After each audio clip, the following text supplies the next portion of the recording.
com a paz do Senhor. Quem está feliz por estar aqui? Aleluia, está tão gostoso esse lugar, irmãos. Estamos aprendendo muito, sendo muito edificados. Gostei muito da palavra do nosso querido pastor Carlito. E cada vez mais, nós vamos vendo que não tem outro caminho.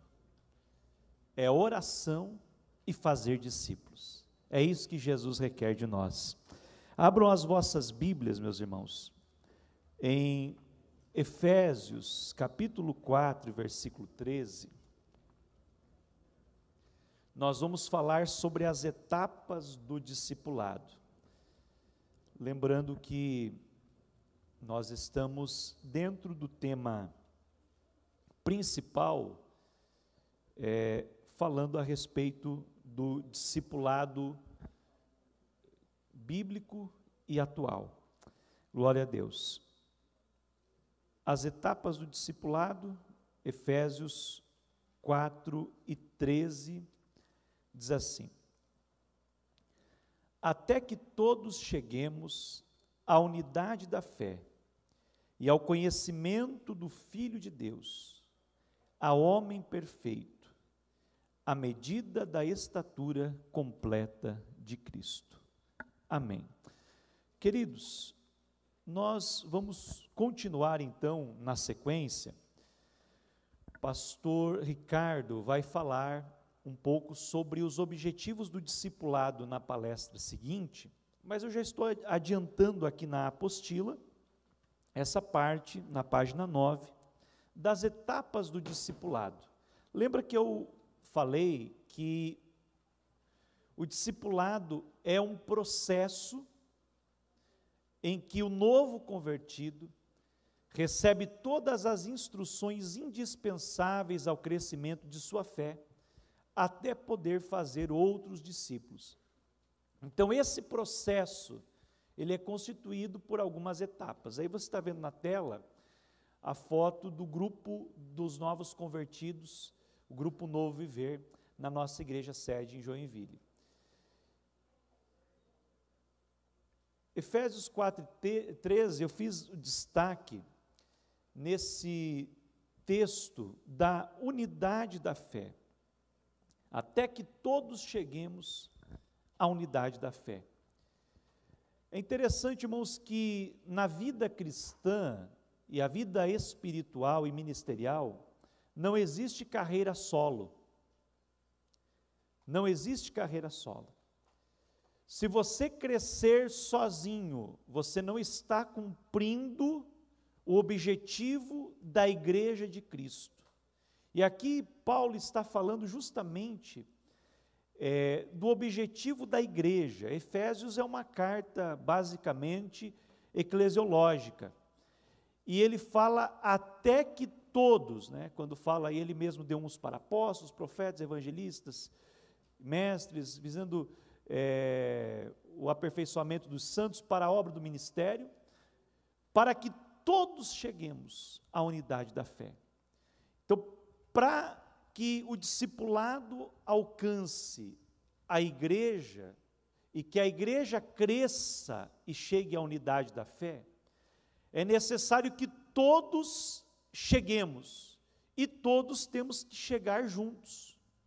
Esse crescimento, ele tem que acontecer simultaneamente. Se você crescer mais do que o teu irmão em certo sentido, ou seja, você quer seguir carreira solo, eu quero caminhar sozinho. Eu já falei de manhã, você pode andar rápido, mas vai parar logo. Quem quer andar rápido, anda sozinho. Mas quem quer ir longe, vai acompanhado. É junto, é todos chegando junto.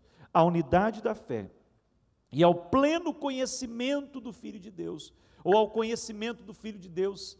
Essa palavra é epiginosco, ou epiginosco, significa o conhecimento a partir da experiência pessoal. Aqui não está falando a chegar ao conhecimento do Filho de Deus, simplesmente conhecer as doutrinas a respeito da cristologia. a Trindade, a união hipostática da Trindade, e por aí vai, todas as doutrinas cristológicas. Não é isso. Embora seja muito importante e necessário você conhecer e ser um defensor da fé, mas o pleno conhecimento significa que você conhece Ele por experiência própria, porque você se relaciona com Ele, porque você tem comunhão e intimidade com Ele, aleluia, até que cheguemos a homem perfeito, à medida da estatura completa de Cristo. Essa perfeição não se trata da perfeição absoluta, mas a maturidade, o caminho do aperfeiçoamento. Então esse é o objetivo do discipulado, é levar a igreja a um crescimento com qualidade, um crescimento com unidade, um crescimento sólido. E pelo menos 4 tipos de crescimento acontecem com o discipulado.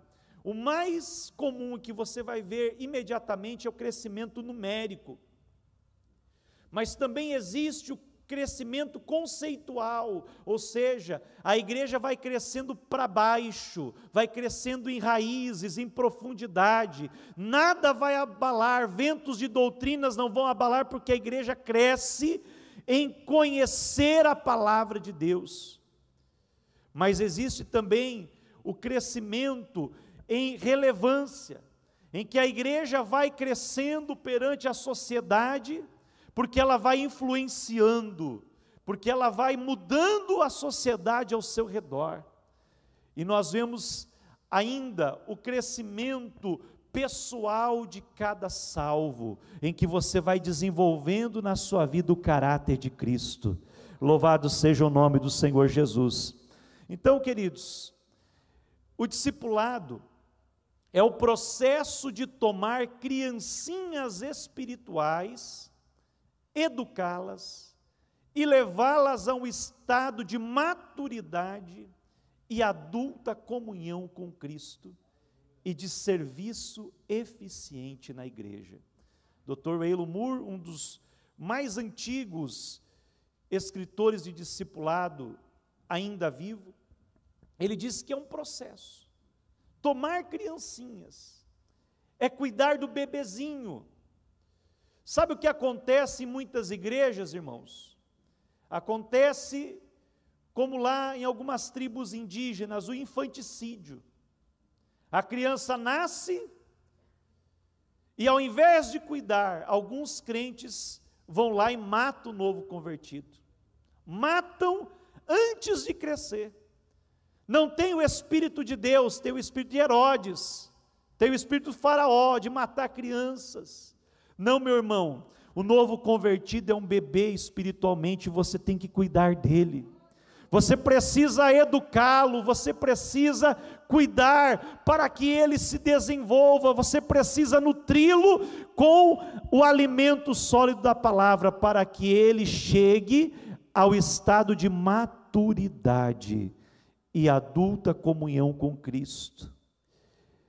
A meninice, os meninos do meio da igreja, irmãos, eles precisam ser cuidados e orientados, para que chegue à maturidade. Mas a fase dos meninos é normal, e nós não podemos matar os meninos, nós temos que ajudar eles a chegarem à maturidade. Louvado seja o nome do Senhor Jesus, e chegar ao serviço eficiente na igreja. Melhor coisa, o nosso pastor já mencionou aqui, pastor Valdomiro, é servir. Servir, Jesus veio para servir e não para ser servido, e eu e você estamos na igreja para servir, e já dizia o ditado popular, que quem não vive para servir, não serve para viver. Quantos servos de Deus nós temos aqui nessa tarde? Aleluia, louvado seja o nome do Senhor. Passa para mim lá, por gentileza. Olha só, uma coisa interessante, vocês vão ver agora nessa palestra, muitas fotos da minha filha, da Maria Helena, e aqui logo que ela nasceu, ela teve um acompanhamento na cidade de Bauru, lá em São Paulo, e está aí ela com a sondinha no rosto, os irmãos vão acompanhar no decorrer das palestras algumas imagens dela. Obstetra cuida da criança por 9 meses. E o pediatra cuida por 12 anos. Lá em Joinville, nós temos o hospital infantil, que tem uma placa que diz: aqui nós tratamos da idade de 0 anos até 17 anos, 11 meses e 31 dias. Eles colocam assim para, na hora que a pessoa fez 18 anos, já vai para outro hospital, mas até então é o hospital infantil. Então podemos dizer que algumas crianças precisam do pediatra até 12, outras até 18, mas o certo é, queridos, que nós somos chamados para ser pediatras na casa do Senhor. A obstetrícia é importante, é aquele que acompanha até o nascimento, acompanha os 9 meses da gestação até a criança ser gerada. Então o evangelista, ele precisa ser um elemento chave na igreja, mas muita gente pensa que quando a pessoa aceitou a Jesus, o trabalho acabou, quando de fato o trabalho está apenas começando, e precisa do cuidado do pediatra. Eu falava sobre isso em Chapecó, lá no estado de Santa Catarina, e no final da mensagem, o diretor do hospital regional lá de Chapecó, um dos grandes hospitais do nosso estado, novo convertido, disse: pastor, eu gostei muito da tua palestra. Eu ainda estou nessa fase aí, do bebezinho crescendo, mas o senhor tem que incluir também a clínica médica e as especialidades também. Na igreja nós temos também que ter os clínicos gerais, que são aquelas pessoas que vão cuidar de todos que chegam, mas também os especialistas, pessoas que vão estar especializadas em cuidar, o discipulador que tem facilidade de trabalhar com casais que estão se separando, por exemplo, de trabalhar com pessoas que vieram da criminalidade, pessoas que vieram, por exemplo, da dependência química. Então tem que ter também trabalhos de acompanhamento especializado. E queridos, pode passar, por favor? As fases do discipulado, elas se desenvolvem como as fases da vida humana. Eu costumo dizer que o alvo do discipulado é levar o novo convertido de João 3,16 a 1 João 3,16. Como eu falei ontem, João 3,16, você sabe, Jesus veio, morreu na cruz para nos salvar. Ele se doou por nós. 1 João 3,16, agora eu sou salvo, agora eu tenho que dar a vida pelos meus irmãos. Esse é o serviço eficiente na igreja. Eu saio da minha infância, da imaturidade, vou crescendo até o ponto em que eu vou fazer o que Jesus fez, eu vou dar a minha vida pelos irmãos. Pastor, mas eu não vou morrer na cruz. Mas Jesus fez 2 obras. Ele deu a sua vida de uma vez só na cruz para perdoar os nossos pecados e nos salvar. Mas ele deu a sua vida, entregou o seu tempo aos seus discípulos para formar discípulos que dariam andamento e continuidade à sua obra. Irmão, você foi chamado para se doar para o reino de Deus. Você foi chamado para dar a sua vida pelos irmãos. O que é dar a vida? É dar o tempo, é se dedicar para ver aquele novo convertido crescendo, se desenvolvendo e se tornando alguém útil e produtivo no reino de Deus. Glória a Deus. Passa lá para nós, irmão. Primeira fase, ou primeira etapa do discipulado é a etapa da gravidez, que eu comparei aqui na página 9 com a evangelização. Na evangelização é plantada a semente da palavra de Deus no coração do pecador. E eu coloco a parábola do semeador como essa referência. Então, o que é a gravidez? É uma semente que alcança um óvulo e germina uma nova vida. E essa etapa, ela é uma etapa em que é muito crítica, que precisa de cuidados. Uma mulher grávida, ela precisa de cuidados, de acompanhamento, para que a saúde dela e a saúde do bebê possam estar guardadas. E por isso, queridos irmãos, a fase da evangelização, ela tem a ver com o relacionamento que você vai desenvolver com a pessoa não crente. É o tempo de oração. Pode passar para mim, por gentileza? Olha só a base bíblica, Mateus 13, do 3 ao 23, uma cruzada evangelística. Pode passar, por favor? E a oração, ela significa o que? Gerar no mundo espiritual. Eu li, logo que era novo convertido, o livro A Quarta Dimensão, do Paul Yong-cho.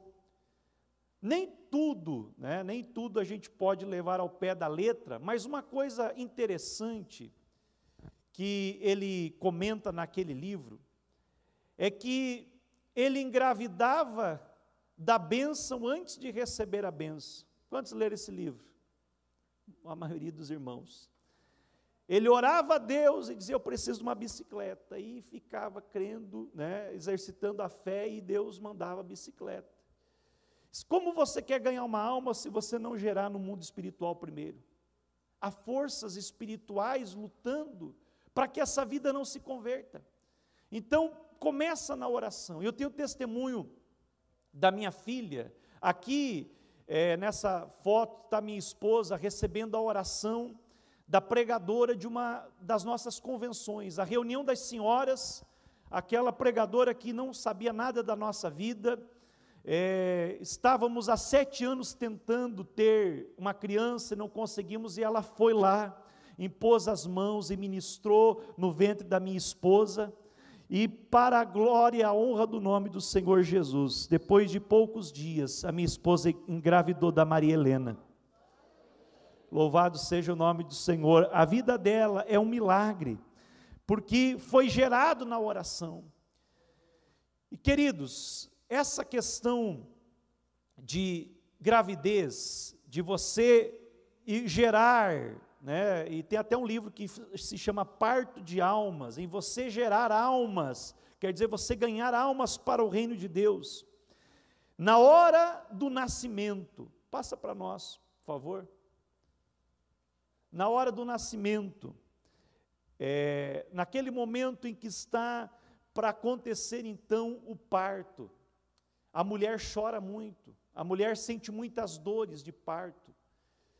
Dizem que é a dor mais excruciante que o ser humano pode sentir, a dor de parto. Eu senti dores bem terríveis de cálculo renal, crise nos rins, crise na vesícula, mas me disseram que nem chega perto da dor de parto. Então imagino que as mulheres sofrem, irmãos. Temos que valorizar as mulheres aí, que sentem as dores de parto. Mas Paulo, no capítulo 4 e o versículo 19 de Gálatas, ele diz: filhinhos, pelos quais eu ainda sinto as dores de parto, até que Cristo seja formado em vós. Aleluia. Você tem sentido as dores de parto? Você tem sentido essa paixão por almas de tal maneira que você chora, que você sente a dor que a pessoa está sentindo, e você ora e luta com Deus para ver Cristo formado nela? Talvez, irmãos, nós não consigamos êxito se nós não pararmos para entrar na batalha espiritual, na batalha da oração, para alcançarmos vidas, porque não são os métodos, não são as técnicas, não são os modelos que Deus unge pessoas para fazer a sua obra, e Deus quer ungir você como um discipulador especial, em que você vai gerar vidas para o reino de Deus, e vai cuidar de vidas para a glória do nome de Jesus. Mas você precisa sentir as dores de parto. Aleluia. O nascimento ele tem a ver com a conversão. A base bíblica, João 3:7, necessário vos é nascer de novo. É necessário o novo nascimento. Alguém por aí disse que Jesus não mandou nós ganhar almas, Jesus não mandou ninguém converter ninguém, Jesus mandou só fazer discípulos. Não, nós precisamos ganhar almas, levar as pessoas à conversão. O discipulado, ele acontece, faz parte, é a mola propulsora, mas a pessoa tem que se converter a Jesus, porque se não se converter, vai ser só um membro de igreja, mas não um verdadeiro crente, não um verdadeiro discípulo do Senhor Jesus. Então, no nascimento, logo após o nascimento, acontece o momento dos cuidados especiais, que é a consolidação da fé. Essa é a hora crítica. Segundo pesquisas, se uma pessoa que aceita Jesus não for consolidada a sua fé, dentro de 48 horas, um percentual de 80% não querem, não estão mais abertos a iniciar o processo do discipulado. Ainda mais no tempo que nós vivemos, que é o tempo das coisas rápidas, do imediatismo, do fast food, de tudo muito rápido. E nós queremos muitas vezes achar que fazer discípulos é como apertar no micro-ondas, fazer comida de micro-ondas. Alguns minutos ali cozinhando e você faz uma gororoba e come a comida do micro-ondas. Nós temos dois sentidos, um sentido que é a urgência. A urgência é que tem que ser imediato, você tem que começar hoje, você tem que começar agora. Hoje à noite, quando você sair daqui, já comece a... Você vai pagar o preço, você vai demorar, tem que fazer o fogo, tem que esperar esquentar, é um processo que demora mais. Mas o resultado é diferente, irmão. Você já comeu comida de micro-ondas? Você já comeu comida feita no fogão a lenha? Aleluia! Esse é o processo do discipulado. O resultado é diferente, mas começa imediato. A consolidação tem que acontecer rápida. Então, nós temos aí um exemplo que muitas igrejas estão usando cartazes de boas-vindas. A pessoa aceitou a Jesus, já faz uma festa ali mesmo, uma recepção ali mesmo. No momento da decisão, a pessoa se sente valorizada, se sente amada. E aí, vem as necessidades do novo convertido. As 4 necessidades principais de um recém-nascido. Eu não sei se está na apostila, mas você pode escrever. Tá? Aqui, bem grande, em negrito até. São amor, alimentação, proteção e ensino. Uma criança precisa de amor.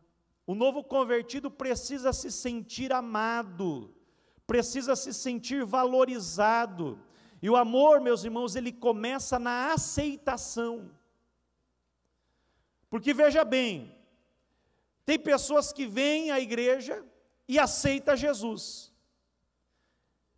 E Jesus aceita a pessoa. Mas tem crente que não aceita aquele que se converteu. Ele não se sente amado. Porque o amor começa, o relacionamento comprometido e pessoal, ele começa na aceitação. Precisa ser aceito.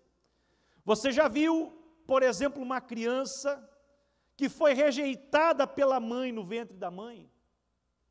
É um adulto que passa a vida com sérios problemas emocionais, problemas espirituais, com muita luta interna, porque não teve o amor fundamental, a aceitação fundamental. E talvez você que passou por isso, e quem sabe você fica lutando com essa situação, minha mãe não me aceitou, meu pai não me aceitou. Saiba de uma coisa, Jesus te aceitou. Você teve pais possíveis. Você talvez não teve, assim como eu, ninguém de nós tivemos pais perfeitos. Você teve pais possíveis, mas você tem um pai perfeito agora, que te aceita do jeito que você é. E queridos, nós precisamos aceitar as pessoas.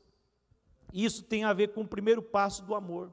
A alimentação adequada não é qualquer alimento, é o leite materno que vai dar o crescimento para a criança. A proteção. Uma criança precisa de proteção. Há todo um cuidado. Por exemplo, o bercinho que você vai colocar, ele é protegido, para a criança não cair da cama, para não rolar, né, não ficar de bruços ali.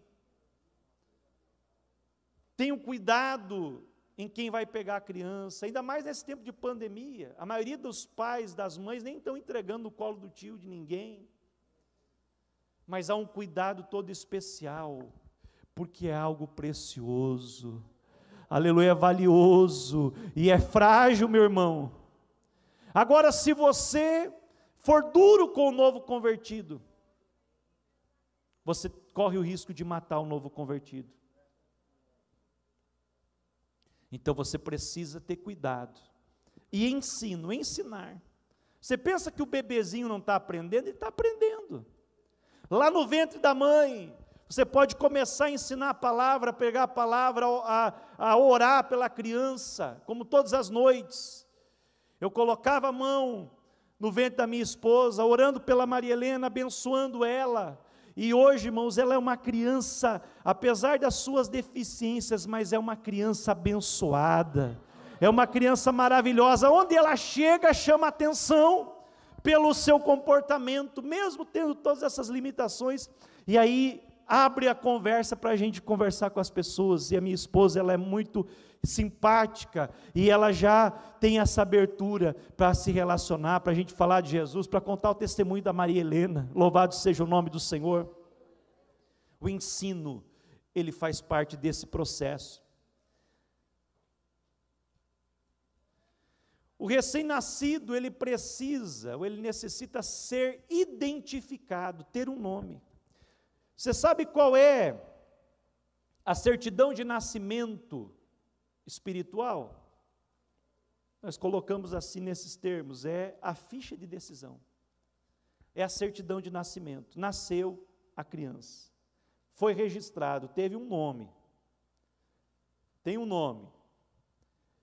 A base bíblica para nome, Isaías 43:1, o próprio Deus se preocupa: chamei-te pelo teu nome, tu és meu.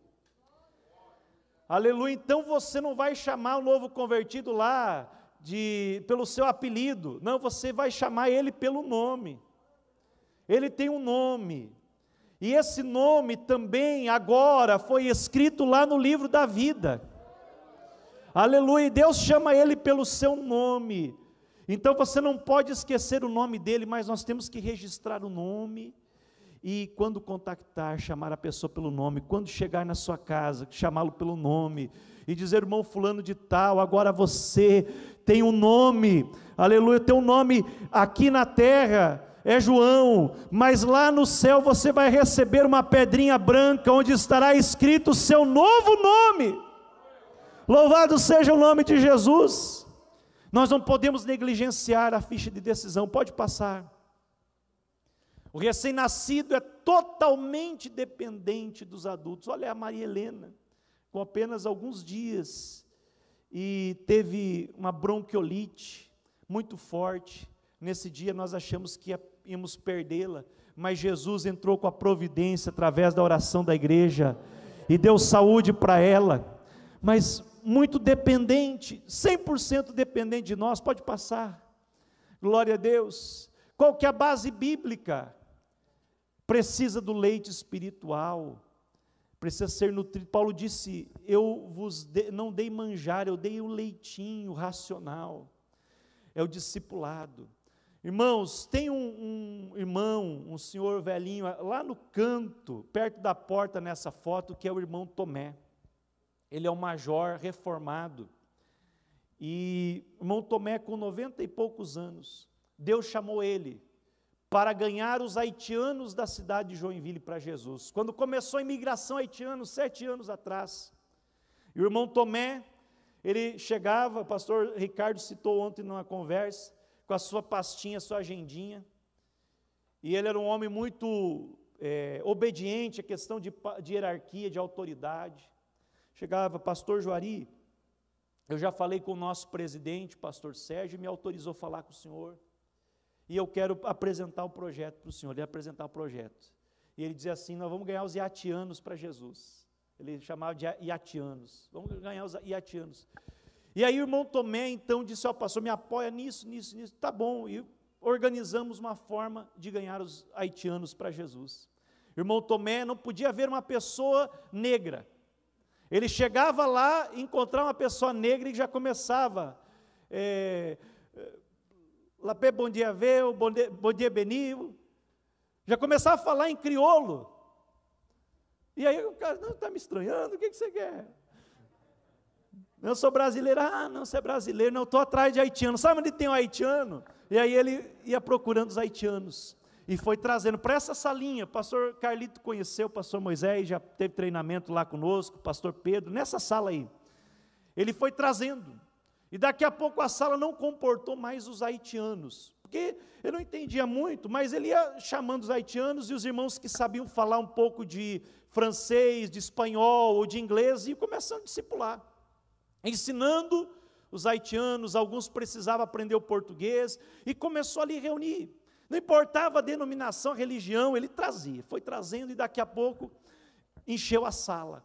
Pastor Sérgio disse: vamos para a igreja do Bucarém, e os haitianos pediram culto, e o pastor Emerson, então, que falava francês fluente, começou a fazer o culto lá em francês. Daqui a pouco a igreja do Bucarém, que é no mesmo bairro da sede, encheu, alugaram um salão lá na igreja do Guanabara, e lá começou então um grande trabalho, chegou a reunir mais de 100 haitianos, que o irmão Tomé trazia para a salinha e começava a discipular do jeito dele. E aí, irmãos, quando o pastor Anderson, que era o supervisor do setor, e o pastor Emerson foram realizar a ceia, aí deu a confusão, porque tinha haitiano ali, testemunho de Jeová, adventista, tinha haitiano, irmão Tomé não queria saber, ele foi trazendo haitiano, tinha que usam véu, tinha os haitianos que lavam o pé. Na hora da ceia deu aquela confusão, e aí tinha alguns pastores haitianos que chegaram lá, supostos pastores, e disseram: não, nós não queremos mais os brasileiros aqui, nós queremos agora seguir o nosso trabalho, queremos, os brancos não gostam de nós. E foi interessante que no dia que o pastor haitiano, dirigente do culto, estava falando isso, em crioulo, Deus deu interpretação de língua para o pastor Anderson. O pastor Anderson ouviu tudo que ele falou ali, que queria dividir a igreja. Depois o pastor Anderson assumiu a palavra e começou a combater, e eles ficaram tudo apavorados. Meu Deus, quem te ensinou crioulo? Não, foi o Espírito Santo que ensinou. Vai lá com o teu grupo, então, vai para lá, e quem é crente da Assembleia de Deus vai ficar. E aí eles foram, então, lá congregar no bairro que eu sou pastor. 3 meses antes de eu chegar lá, tinha 30 haitianos que começaram ali o trabalho, e hoje, irmãos, 6 anos depois, nós já temos aproximadamente 150 haitianos servindo ao Senhor. Um pastor cheio do Espírito Santo haitiano hoje, que cuida do trabalho, um homem fiel e leal para a glória de Deus. E agora várias congregações da cidade têm trabalhos de haitianos, e nós estamos discipulando o haitiano com a lição no idioma deles, para a glória de Deus. Todo batismo tem haitiano descendo as águas do santo batismo. E agora nós estamos trabalhando com os venezuelanos. É um pouquinho mais difícil que os haitianos, é mais fácil no idioma, mas a cultura é diferente. Mas já temos venezuelanos que estão integrados à igreja, descendo as águas do santo batismo, através do discipulado, com o material em espanhol que nós temos, a lição traduzida para a glória do nome de Jesus. Então começa assim, é o leitinho espiritual. O recém-nascido tem dificuldade para falar. Nós não sabíamos que a minha filha ela é considerada, dentro da síndrome dela, como não verbal. É uma síndrome que 90% das crianças não falam. Ela se comunica por expressões faciais e agora está aprendendo a comunicação alternativa, o PECS, que é os cartõezinhos, usado também para o autismo severo. Então ela está aprendendo a se comunicar pelos cartõezinhos. Mas todo recém-nascido tem dificuldade para falar. E aí, queridos, vem o ensino do apóstolo Pedro. Nós temos que ser treinados para saber falar com mansidão a razão da esperança que há em nós. Ele não consegue explicar a fé, por isso ele precisa ser acompanhado de perto, porque tem igrejas por aí, irmãos, que eles não ganham uma alma para Jesus. Eu vou construir um templo numa avenida e quem for salvo vai ver a placa lá e vai ir se congregar lá. Eu não falo de Jesus, mas experimenta a Assembleia de Deus ganhar uma pessoa, já vem 50, parece chupim. Não sei se tem chupim aqui na Bahia. Não tem chupim? Chupim é aquele passarinho? Não tem, né? É lá no sul que tem. Olha só uma coisa que eu descobri agora. O chupim é um passarinho que o tico-tico, ele faz o seu ninho, o chupim não trabalha, não faz o ninho. Aí quando o tico-tico bota os seus ovos, o chupim vai lá e bota o ovo no ninho do tico-tico. E depois o tico-tico choca os filhotes, e o filhote de chupim é bem maior do que o tico-tico. E ali, aquele chupim, ele fica no ninho do tico-tico, e já está bem grande, já sabe até voar, mas ele fica com a boca aberta, esperando o tico-tico ir lá e levar a comidinha na boca dele. E tem muito chupim por aí, irmão. Ele não quer fazer o trabalho, mas se converte alguém na Assembleia de Deus, ele vai lá, para tirar de dentro da igreja, para ensinar a falsa doutrina. Então, irmãos, nós temos que proteger os novos convertidos. Um dia chegou alguém na casa de um novo convertido, meu pastor era jovem, era bem novinho, e primeira igreja que ele dirigiu, e chegou alguém lá para tirar o novo convertido da igreja. E aí a pessoa foi argumentando, negócio de transfusão de sangue, mas não sei o quê, e o pastor, na época, missionário, pastor Sérgio, estava combatendo.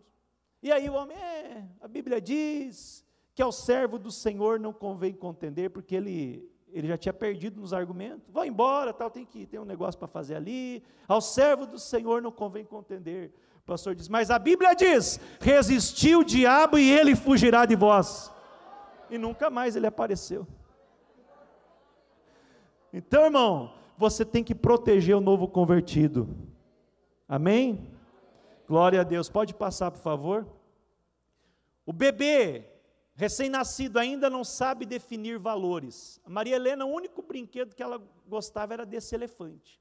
Aí um dia, até os 5 anos de idade, era comum, quando a gente dava para ela um presente, ela gostava de brincar com a caixa, e não com o presente.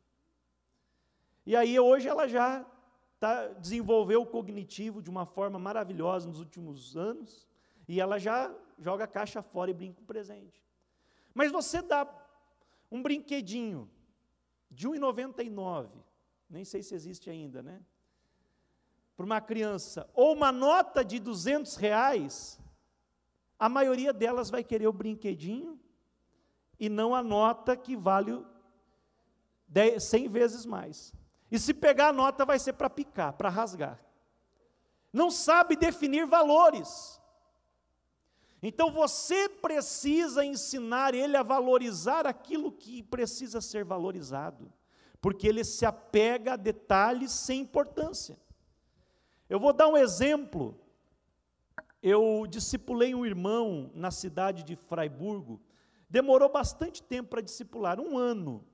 Eu fiz a lição do discipulado, na época era uma lição com outro nome, da cidade de Joinville, depois veio o discipulado da CPAD, fui discipulando o que podia para levar para a igreja. Ele afastado e a esposa testemunho de Jeová, ex-testemunho de Jeová. Aí conseguimos trazer ele para a igreja e tal, fui no culto.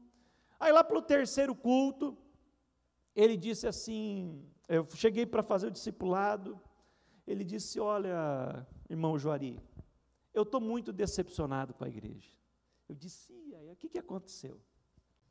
Não, fui no culto, está tudo mudado, não é como era no tempo que eu era criança, lá no interior de Curitibanos, onde a gente ia para aqueles cultos lá, e Deus abençoava, e Deus usava os profetas e tal. Eu disse, não, mas o que mudou?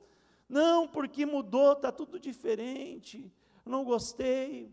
Tá, mas o que aconteceu no culto? A liturgia, não, a liturgia foi boa. Tá, e o pastor pregador, não, a palavra foi 10, foi muito bom. E o que aconteceu? Te trataram mal? Não, trataram bem. Então o que foi? Ele disse, uma irmã se levantou lá para profetizar, e ela entregou uma mensagem herética, olha, eu acho que não, mas ela se levantou lá e começou a profetizar. Foi uma profetada? Acho que não. Mas o que aconteceu? Ela começou a profetizar, entregou a mensagem para a igreja, e depois disse, assim diz o Senhor. Aí eu disse, você acha que isso está errado? Não, eu comecei a explicar, na Bíblia, alguns profetas do Antigo Testamento usavam essa expressão, assim diz o Senhor e tal, fui explicando pela Bíblia, e a pessoa pode ser usada por Deus e falar assim diz o Senhor, ou é uma forma do profeta. Outra forma, ele pode dizer, Deus está mandando dizer isso para você, pode ser uma outra maneira, é só a forma da profecia, mas não muda o conteúdo. Ele disse, não, mas está errado, porque lá em Curitibanos, quando eu era criança, Deus usava aqueles irmãos lá, era uma pessoa muito cheia de Deus, e quando eles profetizavam, eles diziam no final, assim diz o Senhor dos exércitos. E faltou dos exércitos. Então não é de Deus esse negócio. Aí eu tive que explicar para ele, ter paciência com ele, porque ele se apegou a um detalhe sem importância e deixou o principal, que era o conteúdo da mensagem. Isso acontece, irmãos. Por isso você tem que ter paciência com o novo convertido. Você precisa ensinar. Cuide da saúde do recém-nascido. Passa mais um, por favor. Não deixe descalço. Efésios 6:15, calçando os pés na preparação do evangelho da paz. Não deixe ele ferir os pés na caminhada. Pode passar, por favor. Não deixe com as vestes espirituais sujas. Deixa eu contar um segredo para você. No discipulado, você vai ter que aprender a trocar fralda. Eu tenho uma triste notícia. Você que não gosta de criança, você não pode ser discipulador. Porque você vai ter que trocar fralda suja. A criança vai fazer caquinha, irmão. Vai fazer. O novo convertido, só para nós, vai fazer caquinha. E você tem que trocar a fralda, algumas vezes vai ter que até dar banho antes de trocar a fralda. Não é assim? Mas quando você der banho, joga a água suja fora e não o bebê. Porque tem gente que joga o bebê junto com a água suja. Não, irmão, não mate o novo convertido. Você tem que aprender a limpar a caquinha. Não é muito agradável, não é muito confortável, mas se você quer ver o reino de Deus crescer, você vai ter que aprender a trocar fralda. Diga para o teu irmão aí do seu lado, você tem que aprender a trocar fralda. Diga para o do outro lado também, para ele entender. Aleluia. Em todo tempo sejam alvas as suas vestes, e nunca falte o óleo sobre a sua cabeça. Sujou a roupa, pode trocar a roupa. caiu no chão, pode se levantar, mas não desista do novo convertido, porque Jesus não desistiu de você. Não deixe com fome, Mateus 14:16. Pode passar para nós? Olha só, a apresentação, ela é um compromisso público. Nós apresentamos as crianças como Jesus foi apresentado no templo. E aqui, numa comparação, pode passar lá, por favor, pastor? Está difícil que não estou conseguindo controlar por aqui. O batismo, ele é a confissão pública de arrependimento de pecados. Então, o objetivo de tudo isso é levar o quê? O novo convertido ao batismo em águas, ele ter essa confissão pública. Faz parte do processo do discipulado. Mas o discipulado não termina no batismo. Ele deve ser continuado. Pode passar, por favor? E aí vem o crescimento, que é o discipulado e a integração. O discipulado propriamente dito. Ganhar sem discipular é como experimentar o empolgamento da concepção e a alegria do nascimento, sem assumir a responsabilidade de ser pai. Quando eu gero uma alma, eu preciso assumir a responsabilidade pelo crescimento, para que essa criança, ela se desenvolva. E então eu preciso ensinar a palavra de Deus, através do curso bíblico do discipulado, mas também caminhar junto para dirimir as dúvidas. É uma caminhada cristã. Eu fui lá 3 meses na casa da pessoa, dei o estudo bíblico e acabou, agora pastor me dá uma nova casa. Não, eu preciso continuar acompanhando. Eu preciso cuidar para que essa pessoa continue crescendo e seja integrada à igreja. Querido, enquanto ele não tiver alguém ou alguma rede de pessoas ligadas a ele na igreja, você não terminou o teu trabalho, você não pode se afastar. O novo convertido, ele precisa ser integrado. E muitas vezes os departamentos da igreja são blocos fechados, são panelinhas. Aqui o grupo de casais está bem legal, é só nós, a gente faz o nosso trabalho, e quando chega um casal novo, alguém acotovela aquele casal e tira da igreja. É o egoísmo que nós temos que trabalhar, porque para discipular nós precisamos ter o amor de Cristo, e não buscar os nossos próprios interesses, mas o interesse dos outros. Por isso a gente criou o Grupo Novo Viver, o grupo de integração dos novos convertidos. Pode passar lá, por favor? Olha só, capacitar para o serviço, em que nós trabalhamos com o novo convertido, o processo de integração dele à igreja, com pessoas que estão na mesma etapa espiritual, para que ele possa ir desenvolvendo, e à medida que ele vai amadurecendo, ele vai sendo conduzido para outro departamento da igreja, departamento de casais, departamento de círculo de oração feminino, círculo de oração masculino e assim por diante, para nós envolvendo. Um segredo que você precisa entender na igreja, para um discipulado e uma integração eficiente, é que toda pessoa na igreja tem que ter um dono, entre aspas,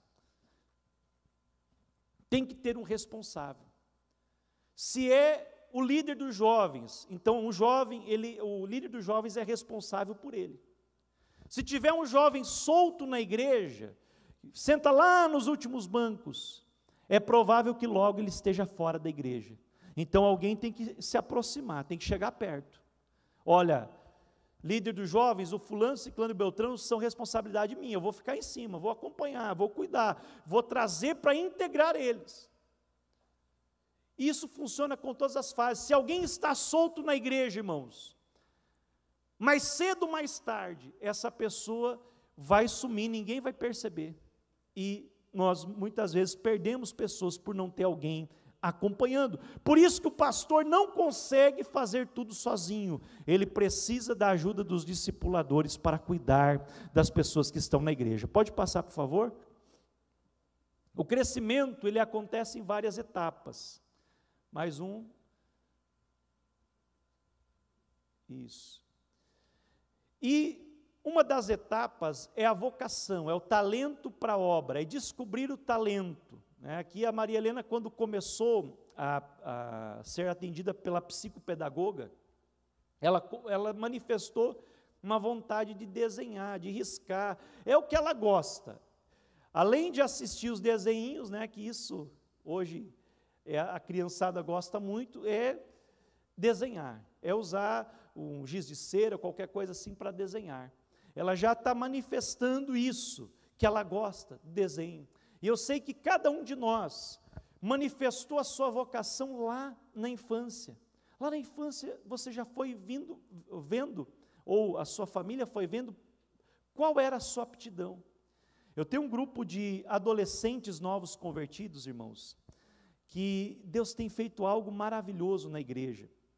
Há mais ou menos 2 anos e meio atrás, se converteu uma turminha de adolescentes, e eles começaram a vir na igreja, buscar Deus, e avivou o grupo dos adolescentes. No final do ano passado, Deus falou comigo, que o avivamento da igreja viria através dos adolescentes, e Deus mandou eu investir neles, e eu comecei a orar e pedir para Deus o que era que eu deveria fazer de diferente, além do discipulado teen, além do acompanhamento do nosso líder, que é muito bom, aliás, ele é baiano, por isso que é uma benção nós adolescentes, lá de Venceslau Guimarães, irmão Cláudio, está liderando lá os adolescentes com a esposa, com a família, e fazendo um trabalho tremendo, e eu comecei a orar a Deus, e eu comecei a ver aqueles adolescentes, vindo para a igreja de gravatinha, vindo para a igreja com a bibliona debaixo do braço, e Jesus disse, olha, você tem que começar a investir neles na palavra.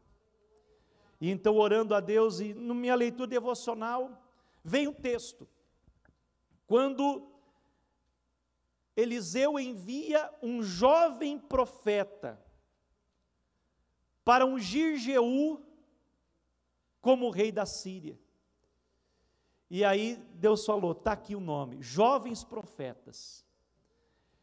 E aí eu tinha 4 adolescentes que passaram para os jovens, 4 que já eram pregadores, eu chamava ele de Sadraque, Mesaque, Abednego e Daniel, chamei os 4, e os 4 adolescentes que estavam avivados, e daí apelidei eles também, Sadraque, Mesaque, Abednego e Daniel, 12 adolescentes, agora tem 2 grupos aí, dos profetas da fornalha, e aí Deus falou comigo, e as meninas?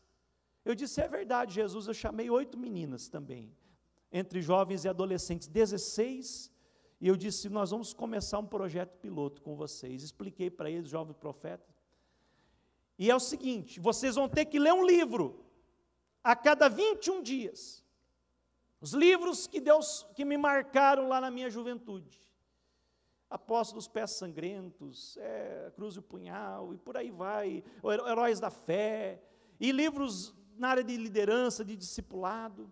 Vocês vão ler esses livros, e a cada domingo, um de vocês vai dar a palavra na igreja. Alguém diz, mas eu nunca falei em público, não interessa, Deus vai te usar, e você vai ser uma bênção.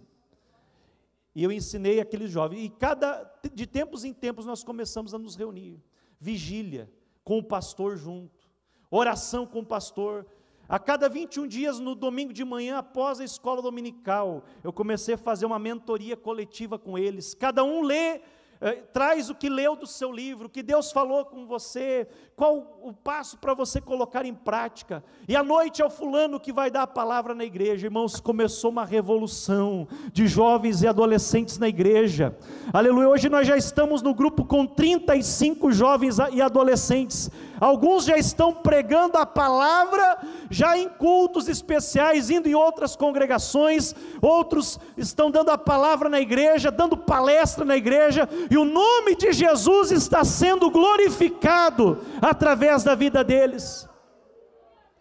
E eu já comecei a identificar.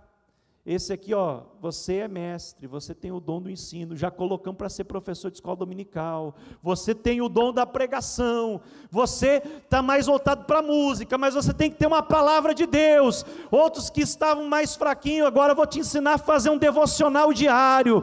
E quando eu chamo eles, irmãos, é uma expectativa muito grande na igreja, porque eles deixam os obreiros antigos no chinelo, porque Deus deu graça, entendimento para eles, e agora com a unção do Espírito Santo e com o discipulado do pastor, eles estão caminhando para serem vocacionados para a obra de Deus.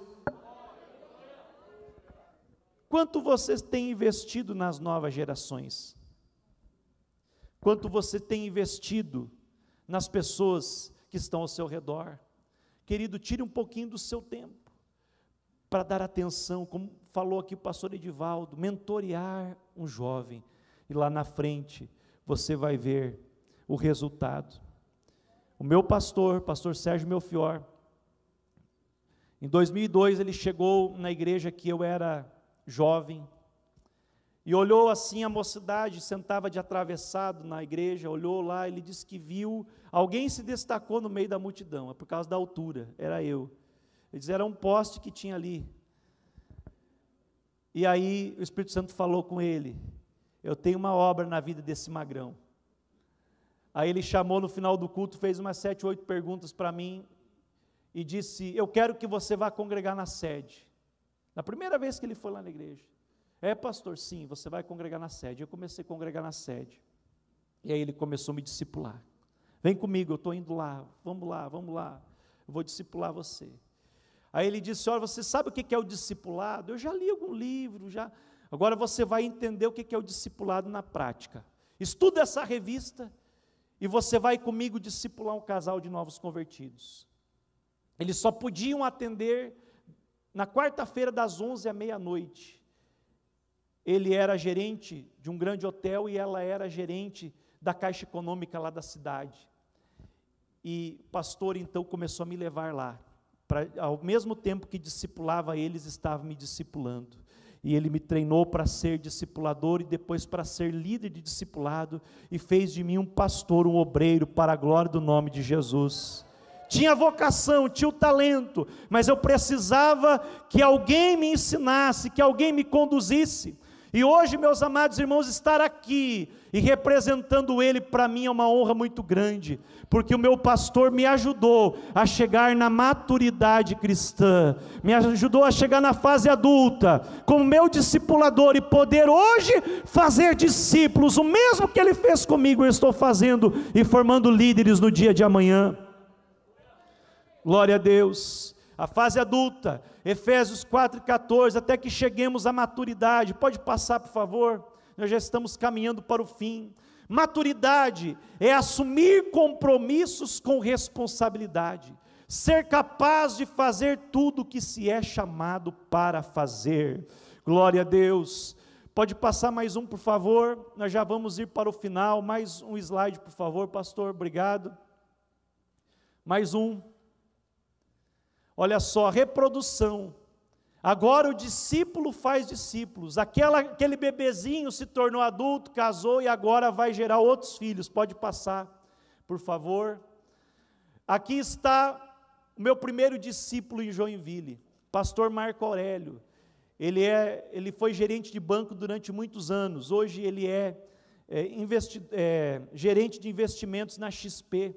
Pastor Marco Aurélio começou a ser discipulado por mim há 11 anos atrás, e hoje, irmãos, eu tenho uma descendência, uma geração na sede, entre aspas, que eu nem sei, porque o Marco Aurélio discipulou fulano, que discipulou ciclano, que discipulou beltrano, e hoje, meus amados irmãos, tem gente lá na sede, muitos novos convertidos que eu nem conheço, mas são frutos do discipulado que eu fiz com o Marco Aurélio lá atrás.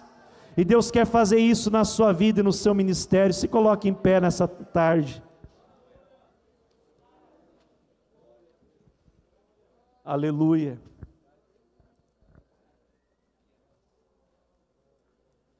Glória a Deus.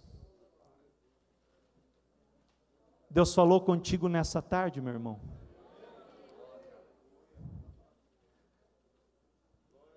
Você viu que não é apertar 2 minutos no micro-ondas. É fazer comida no fogão a lenha. O resultado vai ser diferente.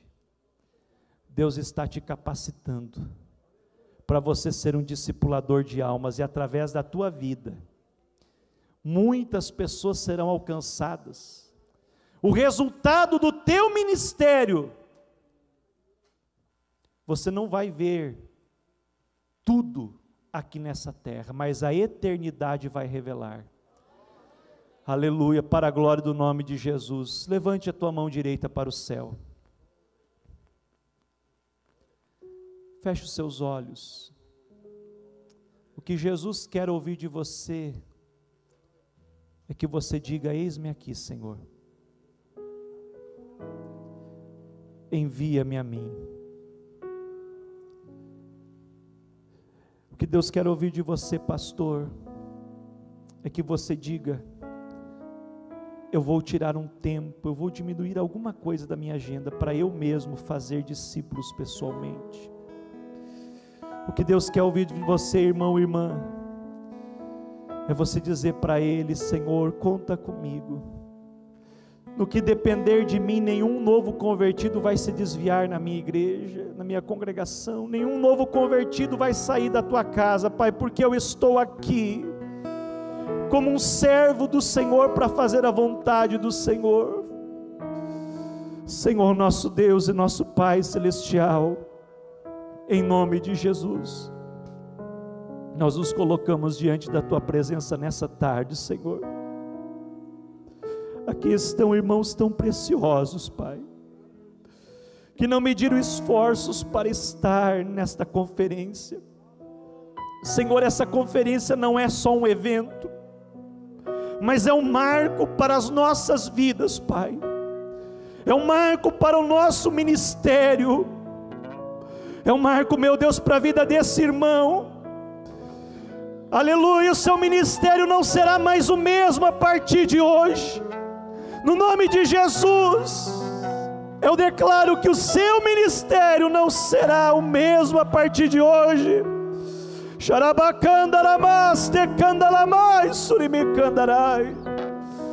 A partir de hoje se abre uma nova visão espiritual. A partir de hoje, em nome de Jesus, você não será apenas um crente de banco, mas você será um poderoso instrumento nas mãos do Senhor.